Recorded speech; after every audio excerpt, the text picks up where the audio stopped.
Yo, good morning guys, Kevin here. Today I'm up on Blackcomb Mountain and working on some of my carving skills. So I thought I would take a minute and share with you guys my top tips for learning how to carve. Carving is a great skill to have for snowboarding. It just allows you to ride your snowboard very smoothly down a groomed run, and it can also help you in other areas of the mountain while you're traversing or in the terrain park. So carving can be a very important skill. So to quickly start off, I'm above a very mellow groomed run.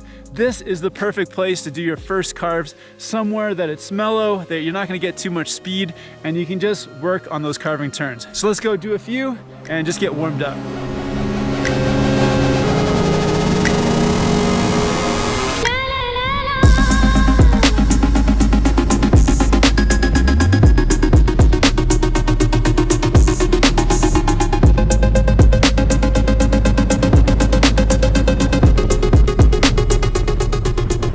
Awesome guys, so that mellow terrain is the perfect place to get your first few carves. The next thing to focus on is your body position over your snowboard. This is very important so that you have good balance over your board. Simply to put it, when you're on your heel edge, you almost want to feel like you're sitting in a chair, so your hips and knees are bent and your back is fairly straight. This position is just going to help keep your weight more over your snowboard so that you can really ride your snowboard's edge all the way around the turn. For the toe turn, it's a little bit different. Your knees are going to be bent, but this time your back is going to be a little bit straighter. So with your back a bit more straight, it just helps to keep your weight over top of your snowboard and not out over the snow.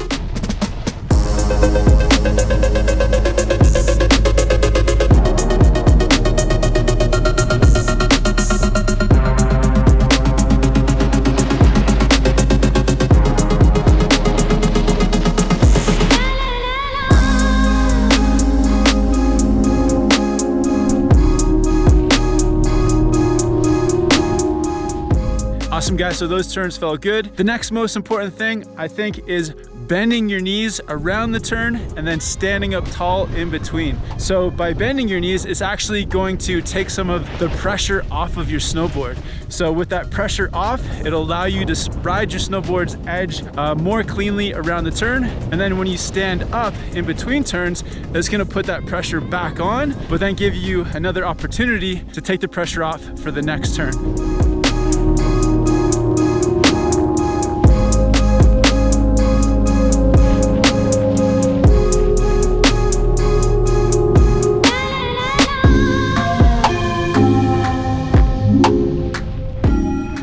The next one is to actually break up the turns. So just doing one carve at a time. And this is just an amazing way to do one single carve across the run.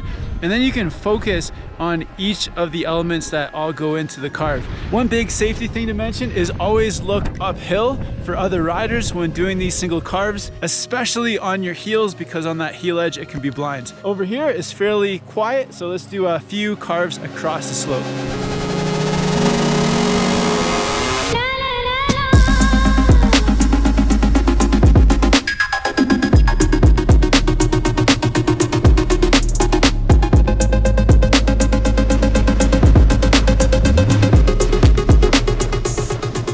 Next, I want to talk to you guys about some of the most common mistakes I see when carving and just simply how to fix those.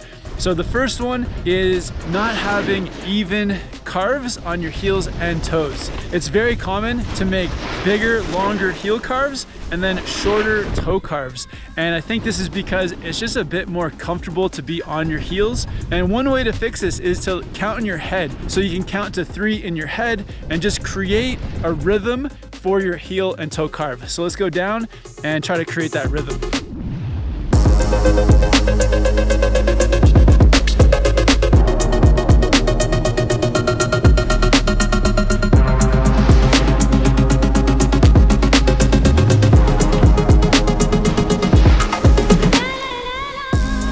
Another common problem I see is that as you come around a carving turn, your snowboard can get a little bit chattery. And I think the easiest way to fix this is to actually get some of your weight back towards your back foot through that carving turn. And by getting your weight back, it's gonna help to lock in the carve just that extra bit so that it doesn't chatter out towards the end of the carve.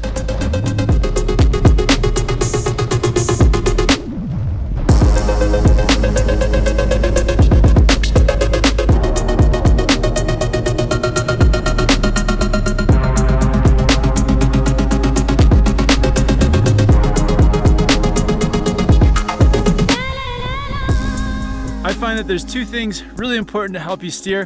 One is using your backhand on your toe edge. By pulling your backhand back, it actually really helps to bring your toe carve around. So backhand, pulling it back as that toe carve comes around, I find really effective. The other one is using your front knee and thinking about having like a flashlight on your knee and pointing it into the direction that you want to carve into. So by doing those two things, I find that your steering becomes more aggressive and really effective.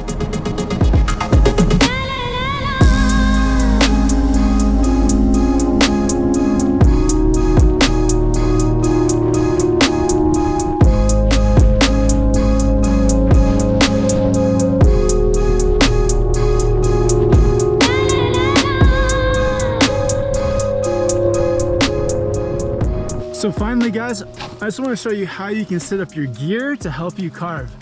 First, I think the most important thing in your gear is that your high back is set forward a little bit. So usually you can adjust your high back here on a scale from 1 to 6, and today I have it set to a 5. So with more angle on my high back, when I go to press on this to activate my heel edge, it really helps a lot for that heel carve. So if you're having any issues on your heel carve, maybe try adjusting your forward lean and making it more aggressive and more angled towards your calf muscle. That's really gonna help. The other thing is having a stiffer snowboard. So this is the Capita Super DOA. It's not the most stiff board out there, but it's about a 6 out of 10. So stiffer boards will give you more stability as you go around that carve.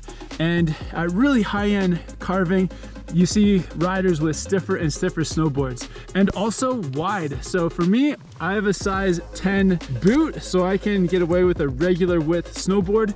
But if you have snowboard boots that are over 10, like 11 or 12 plus, then consider getting a wide snowboard, because with a wider snowboard, when you really get over onto those carves, you're not gonna have your heels or your toes dragging in the snow. So one major thing to consider.